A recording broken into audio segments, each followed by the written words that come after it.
भगवान श्री कृष्ण को नमस्कार करते हुए आप सभी का अनंत अकेडमी ऑफ मैथमेटिक्स में स्वागत है। देखिए थ्योरम नंबर 12 है आपकी, जो प्लेलिस्ट मैंने बनाई है linear algebra theorems and PYQ के नाम से है। ठीक है, सेकंड चैप्टर की थ्योरम है if S is equal to में v1 v2 up to vn is a basis of vf।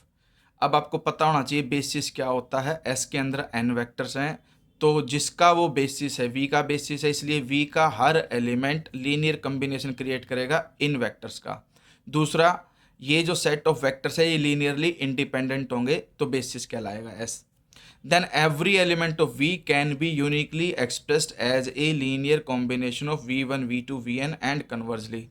अब हमें इसमें जो प्रूफ करना है वो ये करना है कि भाई लीनियर कॉम्बिनेशन होता है वो तो हमें पता है, लेकिन वो यूनिकली एक्सप्रेस्ड होगा, यानी कि कोई दूसरा तरीका उसको रिप्रेजेंट करने का होगा, ये हमें मेनली इसमें वेरीफाई करना है और उसका कन्वर्ज भी।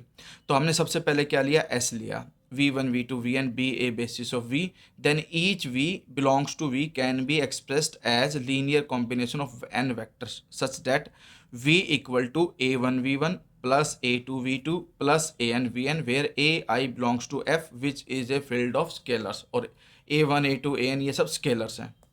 ठीक है, इफ़ पॉसिबल अब हम क्या करते हैं कि हम v को किसी दूसरे तरीके से भी हम एक्सप्रेस कर सकते हैं। तो let v can be expressed in another way, v equal to b1 v1 plus b2 v2 plus bn vn where bi belongs to f। यानी कि एक ही v को दो अलग अलग तरीके से लीनियर कॉम्बिनेशन के रूप में लिख दिया है। अब हमें शो करना है कि जो a1 a2 an है वो वास्तव में b1 b2 bn के ही इक्वल हैं, ये हमें वेरीफाई करना है। तो सब्ट्रैक्ट कर दो इक्वेशन 2 में से इक्वेशन 1 को, या इक्वेशन 1 में से इक्वेशन 2 को सब्ट्रैक्ट कर सकते हो। तो इन्होंने सब्ट्रैक्टिंग 2 फ्रॉम 1 यानी कि a1 minus b1 v1 common आ गया, फिर a2 minus b2 v2 common आ गया, फिर इसी तरह से an minus bn vn common आ गया।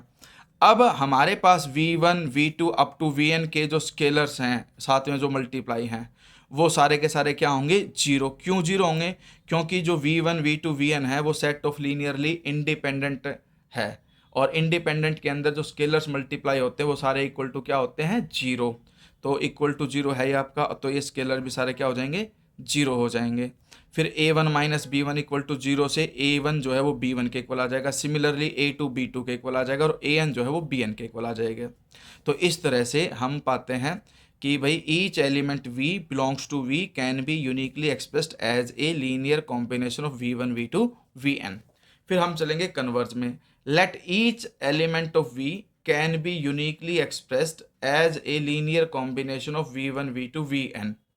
ठीक है, हमने मान लिया कि भाई यूनिकली ही एक्सप्रेस कर सकते हैं, कोई दूसरा तरीका उसको एक्सप्रेस करने का नहीं है। हमें शो करना है कि भाई जो s है वो बेसिस है।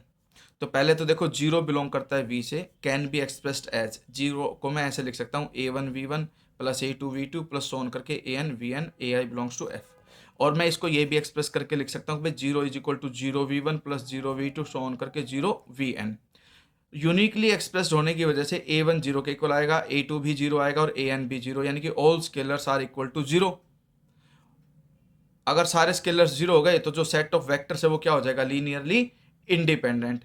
और लीनियरली इंडिपेंडेंट होने की वजह से कॉम्बिनेशन वो ऑलरेडी बन ही रहा था, इंडिपेंडेंट हमने शो कर दिया, तो इसलिए जो सेट ऑफ n वेक्टर्स है s वो क्या होगा आपका, बेसिस ऑफ v।